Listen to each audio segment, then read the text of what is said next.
आज हम पर्यावरण शिक्षा में खनिज संपदा यानी मिनरल रिसोर्सेज के बारे में पढ़ेंगे। खनिज पृथ्वी में पाए जाने वाले वे पदार्थ हैं जो प्राय प्राकृतिक स्थिति में मिलते हैं और इन्हें खनन कर यानी खोद कर प्राप्त किया जाता है। इनकी प्राप्ति 3 स्तरों पर होती है। Minerals are those substances found in the earth which are found in nature condition and are obtained by mining। इनके 3 स्तर हैं।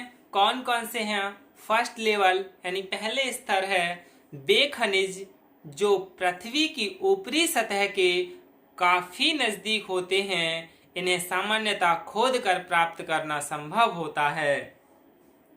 It is possible to obtain minerals that are very close to the top surface of the earth by digging them। For example, calcium यानी चूना, अभ्रक, mica, फिर है gypsum और different क्लेज यानी विविध प्रकार की मिट्टियाँ, स्टोन्स यानी पत्थर, ग्रेनाइट एटसेट्रा यानी ये सभी प्राथमिक स्तर के खनिज हैं जिनके लिए खोद कर प्राप्त किया जाता है। सेकंड लेवल यानी दूसरे प्रकार के जो खनिज हैं जिन्हें किस तरह से निकाला जाता है, ये खनिज पृथ्वी के काफ़ी अंदर से निकाले जाते हैं। इनके खनन के लिए विशेष प्रकार के उपकरण तथा कुशल मजदूरों की आवश्यकता होती है, जैसे गोल्ड यानी सोना, कोल यानी कोयला, कॉपर यानी तांबा, zinc, nickel, aluminium, tungsten, diamond यानी हीरा, सिल्वर यानी चांदी एटसेट्रा यानी इत्यादि इस श्रेणी में रखे जा सकते हैं। ये जितने भी धातु हैं, जितने भी खनिज पदार्थ हैं, ये सब सेकंड लेवल में रखे जाते हैं। अब हम थर्ड लेवल पढ़ते हैं खनिज का। इसमें क्या है, वे खनिज जो द्रव के रूप में मिलते हैं यानी तरल पदार्थ के रूप में मिलते हैं, इन्हें पंपिंग विधि से प्राप्त किया जाता है, जैसे पेट्रोलियम, नेचुरल गैस, ये सभी आते हैं इसी में। इनके प्राप्ति स्थान भी जल भंडार जैसे सागर, महासागर, बड़ी झीलें आदि होते हैं, यानी इन्हीं से इन्हें निकाला जाता है। खनिज क्या है?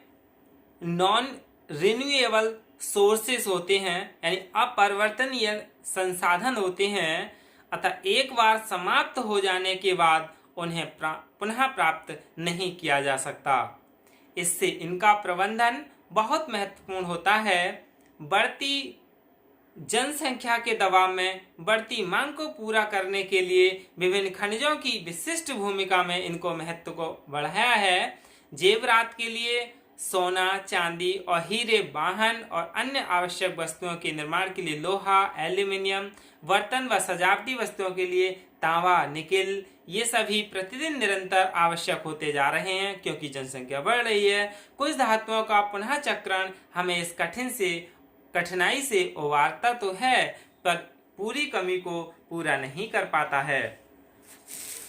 ये जो आधुनिक संस्कृति की वर्तमान स्तर पर पहुंचाने की संसाधन की जो साधन है, यह एक प्रश्न उठता है कि पृथ्वी के धरातल और भूगर्भ में खोदकर निकाले जाने वाले पदार्थों को खनिज कहते हैं। खनिज अजैविक प्रक्रियाओं से निर्मित रासायनिक तत्व या यौगिक या कंपाउंड है, इसलिए धातुओं के अतिरिक्त गंधक, पेट्रोलियम, कोयला, फॉस्फेट, चट्टानें जो स्वयं खनिजों के मिश्रण से बनी हैं, ये सब खनिज पदार्थ हैं। खनिज दीर्घ काल तक चलने वाली प्रक्रिया से निर्मित होते हैं। ज्वालामुखी क्रिया के बाद निकलने वाला मैग्मा इस तथ्य की पुष्टि करता है कि पृथ्वी का आंतरिक भाग गर्म है। इस उष्णता के कारण भूगर्भीय पदार्थ तल अवस्था में रहते हैं।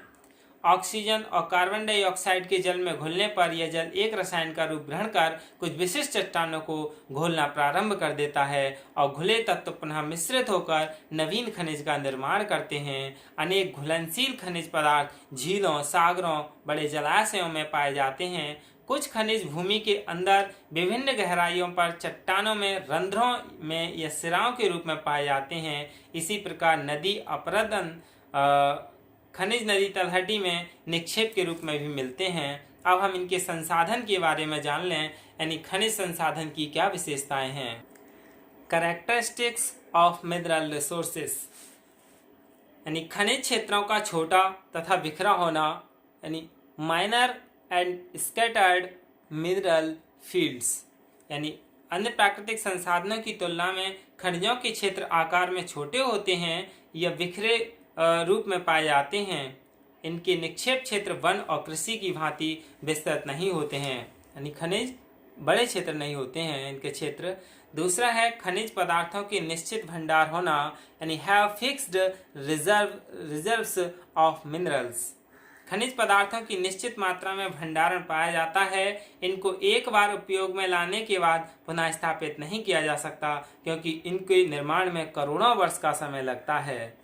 अगला है अधिकांश खनिजों का भूगर्भ में स्थित होना, यानी most of the minerals and located in the ground.